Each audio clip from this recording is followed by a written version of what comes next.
감염증이 확산하는 가운데 일본 당국은 정보기술을 제대로 활용하지 못해 시행착오를 반복하고 있다.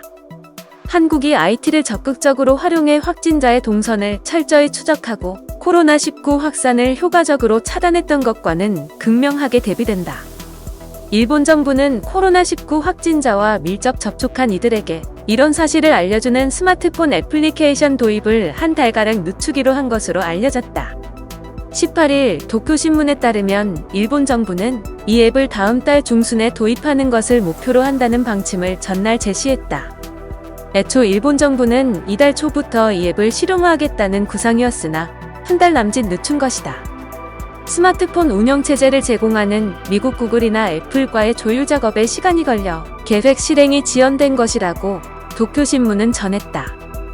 앱을 활용해 밀접 접촉자를 파악하는 일본 측의 앱은 위치정보 시스템, 신용카드 사용기록, 폐쇄 회로 TV 영상 등의 정보를 조합해 확진자의 동선을 파악하는 한국보건당국의 추적보다 훨씬 제한적인 역할만 할 것으로 예상된다.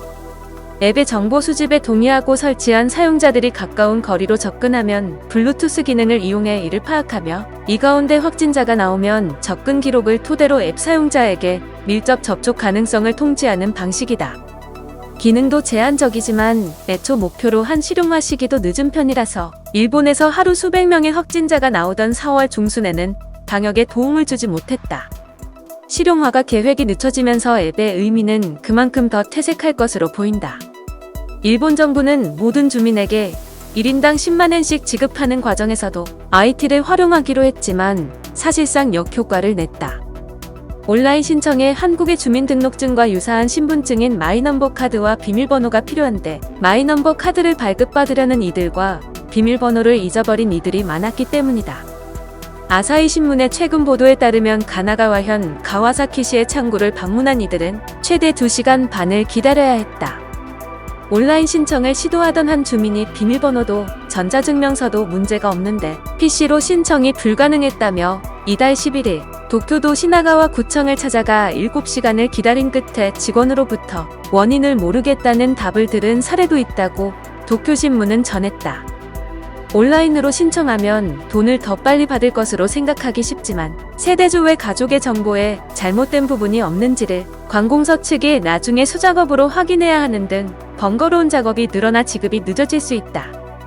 예를 들어 계좌번호 등을 잘못 입력하더라도 온라인 접수 절차는 진행되기 때문에 신청 단계에서 오류가 잘 파악되지 않는다.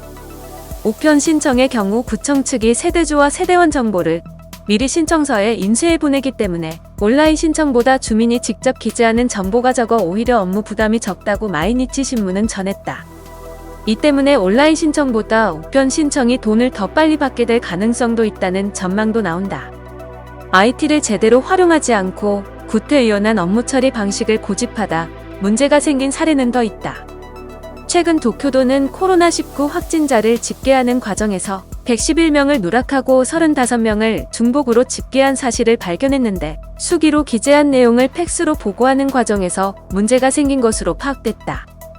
의료기관, 보건소, 도쿄도 사이의 확진자 발생을 알리는 팩스가 대량으로 오가는 과정에서 혼선이 발생한 것이다.